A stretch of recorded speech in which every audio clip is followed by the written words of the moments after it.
भद्र लोग वो है जो अपने मन से परिपूर्ण है कि मैं एक पढ़ा लिखा आदमी हूँ तो मेरे साथ भी उस हिसाब से व्यवहार हो जैसे एक पढ़े लिखे आदमी, पढ़े लिखा करना अनपढ़ किसी भी होना चाहिए। यहाँ पे थोड़ा टॉर्चर डिफरेंट वे में होता है। जो अपने फील्ड में जहाँ पे वो काम करती है वहीं पे वो अगर सुरक्षित नहीं रह पाती है तो मैं तो रास्ते पे चलती हूँ। मेरे साथ तो कभी भी कुछ भी हो सकता है।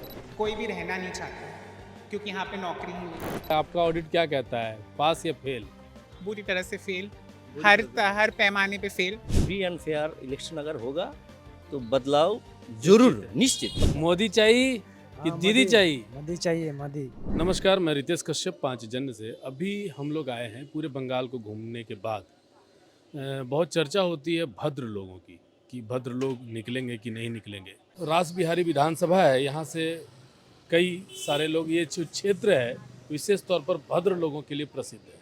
मैं पहले भद्र लोग होते क्या हैं वो मैं समझने का कोशिश कर रहा था, तो बोले कि भाई जो थोड़ा पढ़े लिखे हैं, कल्चरल इम्प्रूव्ड हैं, सब कुछ से परिपक्व हैं, परिपूर्ण हैं और बहुत समृद्ध लोग होते हैं। यहाँ के जो बच्चे होते हैं ज़्यादातर बाहर अच्छे पढ़ाई करते हैं।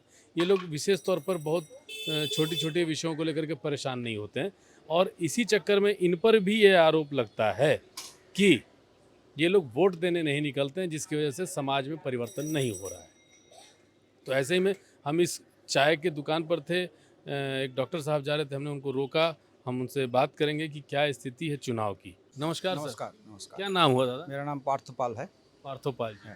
तो क्या लग रहा है इस बार भद्र लोग चुनाव की ओर, चुनाव में क्या देखना चाह रहे हैं? चुनाव में सब लोग चाहता है कि कुछ थोड़ा सा परिवर्तन टाइप का हो। थोड़ा कि पूरा? नहीं, पूरा या थोड़ा वो तो अलग बात है, पर हर आदमी चाहता है कि जो इतने दिन में जो हमारे फेवर में या हमारे चाहने के हिसाब से, हमारे सोच के हिसाब से जो नहीं हो रहा था, उन लोगों का आशा है कि कुछ उस तरह से हो जो कि हमारे फायदे के लिए हो या हमारे विचार के विचार से हो। अच्छा। जो विचार, अब वो चीज़ जो है कहीं किसी के बारे में किसी को लगता है कि भाई कहीं हमारे घर में किसी को नौकरी मिलना चाहिए था जो कि इस हिसाब से हुआ, तो नहीं मिला तो मिलना चाहिए। किसी को लगता है कि हम जो है इतने साल से, इतने सालों से, महीनों से जो है कुछ भाते के ऊपर जीवित है जो कि मुझे मिल रहा है, पर मेरे घर में जो बच्चे हैं जो पढ़ लिख के बड़े हो रहे हैं, कॉलेज जा रहे हैं, उसके बाद से उसका वो ब्लैंक हो गया कि भाई उसके बाद क्या होगा। उसके बाद या तो ये स्टेट को छोड़ के दूसरी जगह जाएंगे या यहीं पे रहने का कोशिश करेंगे, तो यहाँ रहेंगे तो इसके बाद में क्या हो सकता है, इसके बाद में इसके बारे में सोच रहे हैं। तो ये हर वर्ग के लोगों के लिए कुछ भलाई हो इस बारे में सोच रहे हैं। जो सरकार वो हर वर्ग के लोगों के भलाई के लिए करेगी, उस सरकार को सब लोग चुनेंगे। बिल्कुल। मैंने अभी बताया कि भद्र लोग क्या होते हैं, तो समृद्ध होते हैं, हर तरीके से परिपूर्ण होते हैं। उन्हें किसी तरह की ज़्यादातर जन साधारणों को जो समस्या होती है वो नहीं समस्या होती है, आर्थिक रूप से संपन्न होते हैं। भद्र लोगों की क्या चिंता है, अब वो लोग क्या चाहते हैं? आप तो इस क्षेत्र में रहते हैं। नहीं, भद्र लोग जो आर्थिक रूप से संपन्न हैं, अच्छे घर में रहते हैं, अच्छे गाड़ी देते हैं, अच्छा खाना खाते हैं, वो भद्र लोग नहीं। भद्र लोग वो है जो अपने मन से परिपूर्ण है। मुझे हर चीज़ का जो है ये आशा मेरा पूर्ण हो गया है उस हिसाब से। भले मेरे पास गाड़ी नहीं हो, हम पैदल जा रहे हैं, रिक्शा नहीं है, मैं अभी भी मेरे पास गाड़ी है तो मैं गाड़ी अभी नहीं है तो मैं रिक्शा में भी जाता हूँ, पैदल भी जाता हूँ, ऑटो में भी जाता हूँ, पर मेरे मन में खुशी है कि मैं एक खुशहाल जगह में जी रहा हूँ जहाँ मुझे कोई भी तरह का कुछ सोचने की ज़रूरत नहीं है। आज मेरे साथ कोई समस्या हो गया तो मैं कहीं गया, उसका मुझे निवारण मिल गया। पर ये चीज़ अभी बहुत लोगों के मन में है कि मेरे पास समस्या हो गया है पर निवारण के लिए मैं कहाँ जाऊँ। जहाँ मैं जाऊँगा वहाँ निवारण होगा कि नहीं होगा, या कुछ देना पड़ेगा या लेना पड़ेगा तब जाके होगा। तो इस हिसाब से लोगों के मन में वो भय नहीं होना चाहिए। जहाँ पर वो उस हिसाब से चाहता है कि मैं एक पढ़ा लिखा आदमी हूँ तो मेरे साथ भी उस हिसाब से व्यवहार हो जैसे एक पढ़े लिखे आदमी, पढ़े लिखा करना अनपढ़ किसी भी होना चाहिए। आदमी के साथ आदमी जैसे व्यवहार करता है वैसे व्यवहार होना चाहिए। जो आदमी एक्सपेक्ट करता है वही हिसाब से। ये हमारा सवाल के पीछे एक आरोप भी है, भद्र लोगों पर आरोप है, हमारा नहीं आरोप है। ये बंगाल के बाहर के लोगों को ऐसा लगता है कि भद्र लोग चुनावी जैसे महापर्व में इन्वॉल्व नहीं होना चाहते हैं। उसके लिए तो मैं एक ही चीज़ कहूँगा ये कि आरोप अभी जो है हर लोगों ने देख लिया कि पहला फेज का इलेक्शन हो गया है। वो किस जगह पे हुआ है, कुछ नॉर्थ बंगाल में, कुछ ग्राम के गांव में। वहाँ का इलेक्शन अगर गांव के अनपढ़ और कम पढ़े लिखे गांव के देहाती मजदूर जो सारा दिन खट के काम करते हैं, वो अगर उस जगह पे 93 से 94% वोट हो सकता है, तो अगर वो पढ़े लिखे ना हो के अगर हो सकता है तो यहाँ पर पढ़े लिखे वाले नहीं कर सकते। क्यों?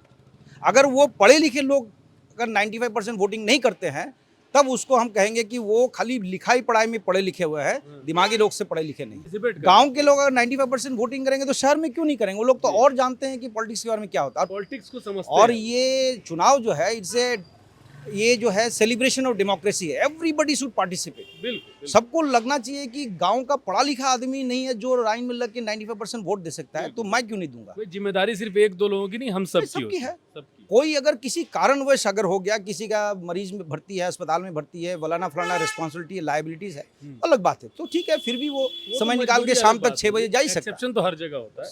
बिल्कुल बिल्कुल। तो डॉक्टर साहब, बहुत अच्छा लगा आपसे बात करके, और भी हम कुछ लोगों से बात कर लेते हैं। आपका भी समय, महत्वपूर्ण समय हमने आपको लिया, आपने समय दिया, धन्यवाद। क्या नाम है दादा आपका? मलय कुमार मंडल। मलय कुमार मंडल मंडल जी। मंडल। क्या करते हैं? बिजनेस Business करते हैं। मेरा टॉयज तो- का business है। हाँ। बिजनेस अच्छे से कर पा रहे हैं बंगाल, कोलकाता ऐसे शहर में रह के? नहीं, अभी बहुत ज़्यादा चैलेंजिंग हो गया है, बहुत ज़्यादा challenging. Business in every aspects it is very challenging now. बहुत बहुत डिफिकल्ट है। अच्छा, अक्सर ऐसा आता है कि जो समृद्ध लोग होते हैं उनको परेशान किया जाता है कि ताकि आप वोट ना करो, या एक वर्ग को ही आप लोग, एक पार्टी को ही आप लोग समर्थन करते हैं, इसलिए आपको रोका जाता है। तो ऐसा भी होता है क्या, रोकने का प्रयास? यहाँ पे उस हिसाब से नहीं दिखता है डायरेक्टली, बिकॉज यहाँ पे थोड़ा टॉर्चर डिफरेंट वे में होता है। लेकिन जो रूरल्स एरिया है वहाँ पे तो डायरेक्ट थ्रेट अपरेंट है, सब जगह दिखता है। ये तो अच्छी बात है कि इस बार का जो इनिशिएटिव है उसमें हम लोगों को एक मौका मिल रहा है कि हम इस चुनावी जो त्यौहार है इसको मनाएं। और फर्स्ट फेज में तो अच्छी बात है कि 90+% जो एक्सपेक्टेड नहीं था, as it in Bengal we never seen the percentage beyond 70%। So इस बार तो बहुत ही, इस बार तो 92 93 इवन 90 इज द एक विधानसभा में 95 हुआ है। हाँ, 95 भी सो हुआ है। It's very ridiculous. और पब्लिक को ये किया है, हैट्स ऑफ टू देम। बिल्कुल। और आगे के चुनाव में भी एक्सपेक्ट करेंगे कि इसी तरह वोट दे, क्योंकि वोट ना दे के हम लोगों का मैक्सिमम क्या है ना कि एक्सपेक्टेशन हो गया कि कुछ नहीं हो सकता है, हम्म।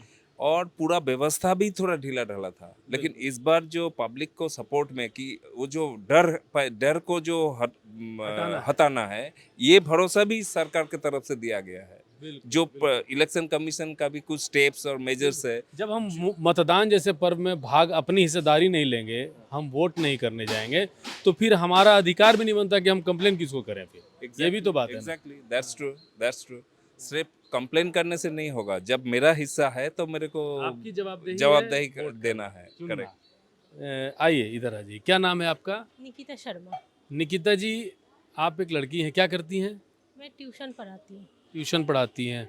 तो आपको क्या लगता है एजुकेशन के दृष्टिकोण से बंगाल की कैसी शिक्षा व्यवस्था है? शिक्षा व्यवस्था तो बहुत ही ज़्यादा खराब है। आधा स्टेट में जैसा है हम लोगों के स्टेट में वैसा है नहीं। टीचर लोगों को काम नहीं मिलता है, जैसे सबको न्यूज़ में देखा हुआ है, सबको पता हुआ है इधर का स्टडी कैसा है। बच्चा लोग भी जो किताब बचपन में मैं पढ़ी थी, अभी वैसा किताब नहीं है पढ़ने का। बहुत ही खराब ये बंदोबस्त है। बहुत खराब है। हाँ। अब आता है सवाल महिलाओं को लेकर के सुरक्षा व्यवस्था। घटना घटी आरजी कर में, और उसके बाद पूरे बंगाल में ये एक मुद्दा बन गया। और जगह जगह ऐसे कई ग्रामीण क्षेत्रों में, तो शहर है, ग्रामीण क्षेत्रों में भी इस तरह की घटनाएं घटती है। आप एक महिला हैं, लड़की हैं, आप निकलती हैं, तो आपके लिए क्या लगता है, सुरक्षा का भाव कैसा है आपके मन में? है सुरक्षित? नहीं, सुरक्षित तो नहीं हूँ, क्योंकि जो अपने फील्ड में जहाँ पे वो काम करती है वहीं पे वो अगर सुरक्षित नहीं रह पाती है तो मैं तो रास्ते पे चलती हूँ। मेरे साथ तो कभी भी कुछ भी हो सकता हो है। सकता है, ये डर बना रहता है। हाँ, पहले जैसा नहीं था। पहले के हाँ नहीं था। अभी तो सरकार खुद ही बोल दिया कि 9 बजे के बाद लड़की लोग घर से नहीं निकल सकती हो, घर में रहो, खुद का जिम्मेदारी खुद का ही लो, सरकार का कोई जिम्मेदारी है नहीं। बिल्कुल। अब डॉक्टर है, इंजीनियर है, बहुत सारी लड़कियां, अब आधी आबादी जो है वो हर काम वो कर रही है, जो हर एक मर्द करता है वो हर महिला कर रही है। और वो अगर घर से बाहर नहीं निकलेगी तो फिर मर्दों को भी बाहर नहीं निकलना चाहिए, तब तो इस हिसाब से। तो आपको लगता है कि अब सरकार में बदलाव की आवश्यकता है? हाँ ज़रूर आवश्यकता है, बहुत ज़्यादा आवश्यकता है, क्योंकि हम लोगों का पढ़ाई लिखाई, हम लोगों का जो काम काज है, सब कुछ डिपेंड होता है सरकार के ऊपर। अभी वेस्ट बंगाल का जितना युवा पीढ़ी है, जो लड़का है लड़की है, सब कोई अदर स्टेट में जाता है काम करने के लिए। जब मैं अदर स्टेट में जा रही हूँ, जहाँ पे उन लोगों के सरकार पे मैं जा रही हूँ, तो वही सरकार इधर भी होना चाहिए। तब इधर में ही मैं अपने घर में एक अपने जमाना था जब कलकत्ता जैसे शहरों में बिहार के, बंगाल के, राजस्थान के, कहाँ कहाँ से लोग यहाँ आते थे कि रोजगार मिलेगा, चलो कहीं कुछ नहीं मिला तो कलकत्ता में मिल जाएगा। अब यहीं के लोग बाहर जाना चाह रहे हैं। हाँ, क्योंकि मैं खुद गुजरात जाके काम करके आई हूँ इधर। अगर मुझे बाहर ही जाना होगा मम्मी पापा से दूर, क्योंकि हम लोग कमाते हैं फैमिली को देखने के लिए, अगर फैमिली को देखने के लिए मुझे बाहर जाना पड़ेगा, तो वही के सरकार पे अगर काम करना पड़ेगा, तो वही का सरकार इधर ही आ जाए, तो इधर में मैं अपने मम्मी पापा के साथ रह के काम कर सकती हूँ। चलिए बढ़िया बढ़िया है। सही बात बोले कि अगर उधर का सरकार उन्हें नौकरी दे रहा है, काम दे रहा है, तो और ये वहीं जाकर काम कर रहे हैं, तो वैसे ही सरकार यहाँ भी आ जाए। इसलिए इन्हें परिवर्तन की आवश्यकता है। क्या नाम है दीदी? शिवली चंदू शिवली चंद। चंदू क्या लग रहा है इस बार माहौल चुनाव को लेकर के कैसा है? ये तो सरकार जो है, আমি বাংলায় বলছি, হ্যাঁ, कोई बात नहीं। সরকার जो है বদল জরুরি, মানে পরিবর্তন অবশ্যই দরকার, কেননা পরিবর্তন দরকার। দরকার, অবশ্যই দরকার। কেননা সত্যি কথা বলতে কি, আমাদের এই মেয়েরা আমরা সুরক্ষিত নই ঠিকঠাকভাবে, দেখা যাচ্ছে যা এখানে কি বলুন তো, একটা যেখানে সেখানে এমনভাবে অরাজকতা আড্ডা হয়ে উঠছে, হ্যাঁ। এখানে ওখানে আমাদের সাধারণভাবে আমরা বেরাতেই মানে ভয় পাচ্ছি, মানে বরং দূরে গিয়ে আমরা আড্ডা দিতে পারছি, আনন্দ করতে পারছি, কিন্তু নিজের এলাকায় থেকেও আমরা সুরক্ষিত নই। आप अच्छा, आपके घर में बेटियां हैं होंगी? অবশ্যই बेटी हैं, बेटे हैं, तो মানে ये আমরা পাড়ায় সেফ নই, বরং আমি যদি মনে করি না আমার সাউথ সিটিতে এসে মেয়ে একটু আড্ডা দেবে আমার ভালো লাগবে, গড়িয়াহাটে যাক ঠিক আছে, কিন্তু আমার পাড়াতেই সুরক্ষিত নয়। अच्छा, पारा आपका तो ये विशाल क्षेत्र ही भाग है। सुरक्षित नहीं है, तो না बाहर क्या सुरक्षित বাহার है? चलिए, ये भी बात सही बोले आप। হ্যাঁ, तो इस আর बार শিক্ষা- परिवर्तन दरकार। আবার শিক্ষা জগতে তো কিছুই নেই, আমাদের দাদা। এখানে ওয়েস্ট বেঙ্গলে শিক্ষার ব্যাপারই নেই কিছু। अच्छा, दादा क्या नाम है दादा? मेरा नाम सुबीर राय चौधरी है। सुबीर राय चौधरी। क्या लग रहा है दादा इस बार? तो वे तो बोल रहे हैं कोई सुरक्षित ही नहीं है, महिलाओं की तो हम एक बोल हर रहे हैं, जगह। आपको जानकारी हो जाएगा। 95% मतदान हुआ है, हाँ। लेकिन ये लोग क्या बोल रहा है, ये सर का एगेंस्ट में, उसका सर का एगेंस्ट है, इसलिए वो उसका SIR। SIR हाँ। इसलिए इतना मतदान किया है इसको एगेंस्ट में। हम लोग जानता है जो ये भ्रष्टाचार को खिलाफ ये वोट हुआ है, ऐसा 95% इस तेज धूप में कभी हम देखा नहीं है। हमको इतना उम्र हो गया, तो 100% मोदी जी को नेतृत्व में हम ऑल इंडिया में तो होगा ही, इंटरनेशनली हम विश्व गुरु होगा, इंटरनेशनली विश्व गुरु होगा। हाँ। तो हमको ये बोलना है, जो हमको सबको जिम्मेदारी है। ये सब बोल रहा है ना यहाँ पर भ्रष्टाचार है, सब अगर सब एक साथ में मिल जाए, कोई भी हमको तोड़ने नहीं पाएंगे। बिल्कुल बिल्कुल दिस इज द थिंग। बिल्कुल सब एक साथ में होगा। और नारी का तो बहुत ही जिम्मेदारी बन गया है अभी। वो लोग वो देखिए, आप जो नेताजी सुभाष चंद्र बोस का जो एक बहुत ही अहम जो वहाँ पर जो बनाया था ना, आर्मी जो बनाया, उसमें आर्मी का भी एक माने महिला की भी एक टीम था, वो भी इंडिया का फ्रीडम के लिए लड़े थे। ये मेरा कहने का मतलब है। महिलाओं को जितनी सुरक्षा मिलनी चाहिए थी, उस सुरक्षा के जगह पर उन्हें भत्ता मिल रहा है। हाँ भी 100%, है ना? 100%। तो सुभाष चंद्र बोस इसी धरती पर कहे थे, तुम मुझे खून दो, मैं तुम्हें आज़ादी दूंगा, और इसी धरती पर अब कहा जा रहा है, तुम मुझे वोट दो, मैं तुम्हें भत्ता दूंगा। हैं? ये देखिए, ये हम लोग को जो चीफ मिनिस्टर है वो भी नारी है। अब देख रहे हैं उसको क्या बोल रहा है, उसको चाल चलन कैसे है, हमको माने मालूम ही नहीं होगा। ये एक स्टेट का चीफ है, ये को मालूम ही नहीं है आपको। हम ये बोलता है, जितना ताड़ाताड़ी ये भागेगा हम लोग आगे बढ़ेगा, जितना ताड़ाताड़ी भागेगा उतना ताड़ाताड़ी आगे बढ़ेगा। क्या नाम है दादा? नमस्ते, वरुण सराफ। वरुण सर्राफ जी। हाँ। वरुण जी, क्या लग रहा है, आप युवा हैं? मैं युवा भी हूँ और सीए भी हूँ, और सीए स्टूडेंट्स को पढ़ाता भी हूँ। अरे वाह, बहुत बढ़िया। हाँ। तो सबसे बड़ा जो कंसर्न अभी है कि ये लोग सीए पास करके हम लोग कलकत्ता में रह सकते हैं कि नहीं, बंगाल में रह सकते हैं कि नहीं। कोई भी रहना नहीं चाहता है, क्योंकि यहाँ पे नौकरी ही नहीं है। अब 4 साल सीए में इतनी मेहनत करने के बाद अगर नौकरी ना मिले तो फिर ऑब्वियसली लोग बाहर जाना चाहेंगे। एग्जाम होता है, टफ आसानी से एग्जाम निकलता है, नहीं है। वर्ल्ड के टॉप 10 टफेस्ट एग्जाम में से एक है। ठीक है। तो मेन कंसर्न यही कि नौकरी नहीं है, हाँ, लेकिन दूसरे शहरों में तो नौकरी है, तो यहाँ क्यों नहीं है? यहाँ क्योंकि यहाँ पे कंपनीज को आने नहीं दिया जाता। अगर आने भी दिया जाता है तो उनसे पहले अलग से अपना कट मांगा जाता है, जो कंपनीज देने के लिए तैयार नहीं होती है, उनके लिए पॉसिबल नहीं हो सकता। हाँ, और आज जैसे मेरे अभी फ़िलहाल 200 स्टूडेंट्स हैं, उनमें से 80% से पूछो तो वो लोग सब लोग बोलेंगे कि हम लोग कलकत्ता से बाहर जाकर ही नौकरी करेंगे, यहाँ पे नौकरी नहीं है।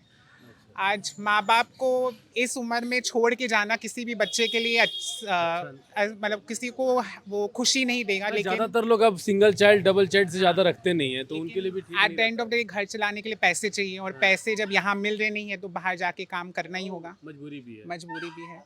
तो आपके हिसाब से एक सीए के नज़र से इस सरकार के 15 साल को आप अपनी भाषा में मतलब ऑडिटिंग क्या है, आपका ऑडिट क्या कहता है, पास या फेल? बुरी तरह से फेल, बुरी हर तरह से हर पैमाने पे फेल। हर पैमाने पे। सबसे बड़ी है भाई जॉब की, एक तो कि जॉब क्रिएशन, अब जो सिक्योरिटी इश्यूज, जो आप जितने भी लेडीज से बात करेंगी सब लोग सिक्योरिटी को लेके बहुत कंसर्न्ड है। कोई भी जैसे खुद जब राज्य की सीएम ही बोल दे कि 8 बजे के बाद औरतों को नहीं निकलना है घर से, तो आप सोच सकते हैं कि यहाँ भी और महिला महिला होके भी इतनी बड़ी आयरॉनिकल बात है मुख्यमंत्री। कि एक महिला सीएम होके भी महिलाओं के प्रति इतना द्वेष है उनके मन में, तो आप क्या कह सकते हैं फिर? चलिए आपसे एक और सीए वाला ही सवाल पूछते हैं।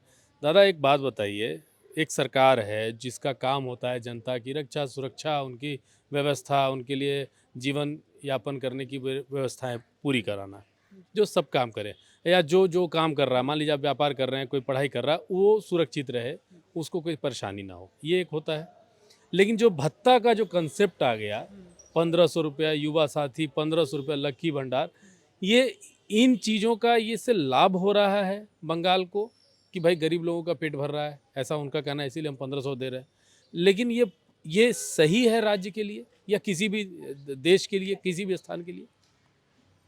अगर देखा जाए तो आज की महंगाई के दर पे अगर देखा उससे 1500 रुपये आजकल महीने के कुछ भी नहीं है। कुछ भी नहीं। तो इससे ये बोलना कि इससे गरीबों का पेट भर रहा है, ये तो सरासर झूठ हुआ, क्योंकि इससे कोई भी गरीब से गरीब इंसान अपने पूरे महीने का खर्च नहीं निकाल सकता। बिल्कुल सही बात। और आप भत्ता देते हैं वोट के पहले ताकि आपको वोट मिले, और भत्ता क्या करेगा? आपको कहीं ना कहीं मतलब वो इंसान को नपुंसक बना देगा कि मुझे तो घर बैठे रुपए मिले रहे हैं, तो मुझे मेहनत करने की ज़रूरत क्या है, मुझे पढ़ने की क्या ज़रूरत है। आज युवा जो है वो जो अनएम्प्लॉयड है उसको 1500 आप दे रहे हैं, तो बोलेगा अगर मेरे को अनएम्प्लॉयड होके रुपए मिल ही रहे हैं तो मैं क्यों पढ़ाई करूँ, क्यों घर से बाहर निकल के नौकरी की तलाश करूँ, क्यों इतनी गर्मी में पसीना बहाऊं। ऊपर आर्थिक बोझ बढ़ जाता है। आर्थिक बोझ बढ़ जाता है बिल्कुल, और जहाँ पे खर्च करना चाहिए सरकार वो ऑब्वियसली वहाँ पे नहीं कर पाएगी, क्योंकि सब बजट में चलता है। बिल्कुल। आज देखा जाए तो हमारे 62,000 करोड़ से भी ज़्यादा से बंगाल सरकार का फिस्कल डेफिसिट है। फिस्कल डेफिसिट मतलब हुआ जब आपके खर्च आपकी आय से ज़्यादा हो, तो 62,000 करोड़ आप ज़्यादा खर्च करें तो वो इन सब में ही तो जा रहे हैं। आप अपने वोट बैंक्स को सिर्फ सुरक्षित रखने के लिए खर्चा कर रहे हैं, लेकिन जो जनता को जो डेवलपमेंट चाहिए, जो सिक्योरिटी चाहिए, उन सब पे तो खर्चा हो रहा नहीं है। आज बंगाल कहाँ था कि जब सिंगापुर के प्राइम मिनिस्टर यहाँ पे आए थे तो एक उन्होंने बोला था कि सिंगापुर को मैं बंगाल जैसा बनाना चाहता हूँ, कलकत्ता जैसा बनाना चाहता हूँ। आज वहीं पूरी दुनिया कलकत्ता की तरफ देखना नहीं चाहता। सही बात है। आज सिंगापुर के अगर राष्ट्रपति प्रधानमंत्री यहाँ आ गए तो बोलेंगे कि भाई अच्छा हुआ मेरे पुराने वाले राष्ट्रपति ने बंगाल जैसा नहीं बनाया। तो क्या नाम है दादा? मेरा नाम उज्जवल घोष। उज्जवल घोष दादा। हाँ। रास बिहारी घोष यहाँ पे एक बहुत पुराने क्रांतिकारी हुआ करते थे, वर्धमान के तोरकोना गांव के, हाँ। जिनकी वजह से आज यादवपुर यूनिवर्सिटी बना है ना। हाँ। और उस रास बिहारी घोष के बंगाल की क्या हालत है?